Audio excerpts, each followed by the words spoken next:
Hi, I'm Don, and tonight I'm going to show you my giant collection. All right, here we have a couple of giants on mounted. This one being a Games Workshop miniature. Added a few extra horns there to him. Here we have a collection of stone giants, and as you can see, there's never been much of a big selection of those. This being one of the very earliest miniatures I've ever purchased, and it's a Raupartha. Over here are the hill giants, and you can see they're very, very numerous. They're the largest section in the collection. These two being, these three being among my very favorite miniatures in my collection. Here we have the fire giants, and they get bigger and beefier the farther back you go. Over here we have the frost giants, and again, they vary wildly in size. Uh, Here we have the cloud giants and storm giants. You can see this one's carrying a giant bolt of lightning.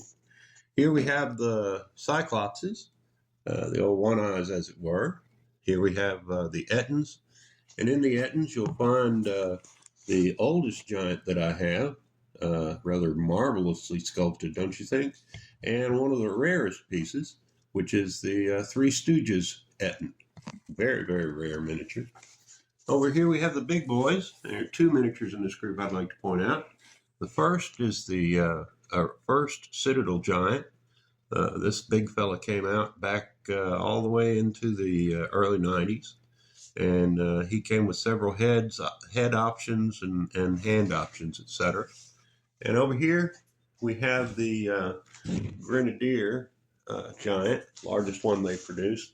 And as you can see, he's got a platform with goblins on his back. He's being used as a war machine.